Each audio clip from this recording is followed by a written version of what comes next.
Red flag clears at the front. The green flag has been waved at the back. It's going to be lights on very, very quickly here in Le Mans. Here we go then, the Moto2 French Grand Prix is underway. It's a superb start from pole position by Sam Lowes. He sweeps across and Alonso Lopez have got a really good launch as well. Once they started clicking gears there, Arbolino and Lopez really blitzed through on Sam Lowes, and Arbolino briefly led, but Alonso Lopez has the inside line and he sweeps into the lead. Gain of 1 for Acosta up to 4th. Terrible start for Philippe Salach from the front of that second row. He's gone back at least half a dozen places. Then as Arbolino picks up some slipstream, he finds his way through on the inside. That was brave, wasn't it? Top speed there on these Moto2. Oh, that's a big crash. That's a scary one. That was really fortunate there. This bike didn't clatter into Lopez and Arbolino as they went into Dunlop chicane. He is down and out. Oh, that's a big one. Big accident. Massive Gonzalez accident. is one of them. That is a Vietti. huge crash coming out of La Chapelle. So they now drop down through turn number 6. Yeah, that had to be red flagged. It had to be. I'm surprised that the red flag wasn't thrown earlier there. You can still see there, look how far poor old Manu Gonzalez has gone. The multiple rider crash there in turn 5 involving Arenas, Canet, Gonzalez. The good news, thankfully, is that Gonzalez, Canet and the Arenas, all riders reported conscious, as we could see from those live pictures. They're all looking up towards the monitors. They're all looking at the clocks, aren't they? There is Graham Irvine, his vastly experienced Olin suspension technician. What an incredible effort, an outstanding job this by the Elfmark VDS racing team. The pit lane is going to close. Sam Lowes is not going to make it, unfortunately. 2-1, and the pit lane closes now. They missed out by around 5 seconds. According to the rules, they were correct to stop Sam Lowes at the end of pit lane. There you go, confirmation. He'll start the wall that from the pit lane and the race from the back of the grid. A vacant pole position here as we get set for Moto2 Part 2 here in Le Mans. It's a great start again from Alonso Lopez on that Boscascura chassis. Philippe Salach's got away well this time around from 4th place on the grid. Pedro Acosta immediately sweeps himself up into 3rd, but Arbolino has the lead going into Dunlop chicane. Once again, Aldeguer made a great start, but how he didn't make contact with Celestino Vietti there through turn 2, I will never know. He had to swerve around him and it cost him a lot of his momentum. Looking for Sam Lowes there, he still appears to be at the back of the field battling with Ethan Cavara. So lap 1 of this shortened 14-lap French Grand Prix Moto2 here in Le Mans then is about to be done and dusted. It will be Tony Arbolino that has an advantage of just a fraction over 4/10 of a second clear of Lopez. Here comes Pedro Acosta. He's got that inside line. He'll just sweep on through, breeze on by Lopez into turn 2. Lopez, though, standing firm.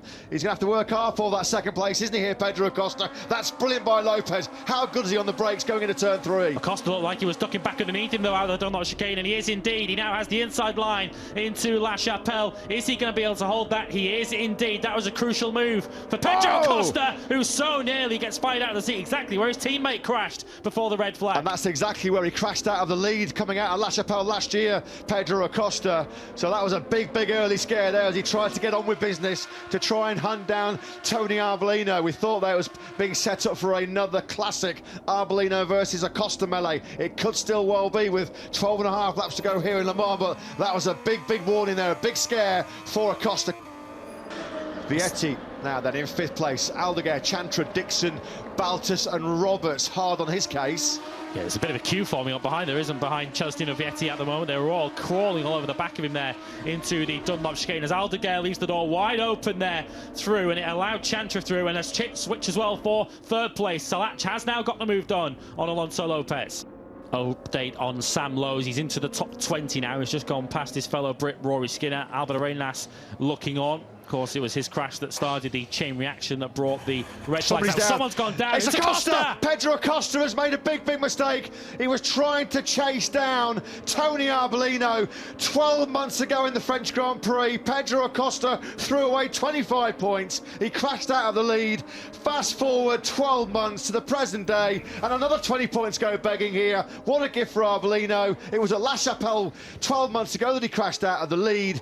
One corner later, into the museum corner, and Pedro Acosta, him and his bike, barrel roll through the gravel trap. What a key early moment in this championship battle that is. Acosta out in France. He's absolutely livid with himself, and you can understand why. He was trying to close that gap up to Tony Arbolino and just close the eyes for Aki Ayo.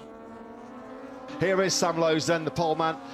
This time around, he safely negotiates the Dunlop chicane, which he didn't do on lap 2 before the red flags came out.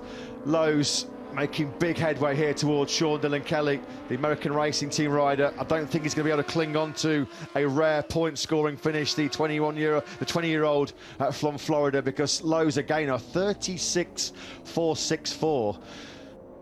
1 lap to go here in Le Mans. What is the gap going to be between Arbolino and Salach? It's down to just 0.3 of a second. A frustrated Acosta looks on, but he might see Salach here deny Tony Arbolino a French Grand Prix win and snatch 5 championship points back. Arbolino's pace did drop off ever so slightly on that penultimate lap, down to a 1:36.9, and Salach, as you say, very good in the final sector of the lap. So if Salach can get anywhere near close through the first 3 sectors, it's not out of the question. You can see that they've put some time into Alonso Lopez, who cannot go with the pace of the leading 2. Vietti still holds 4th. There was clearly a delay with Chantra making a mistake to let Dixon through. Dixon shouldn't have enough time in this last lap to close in on the Fantic rider.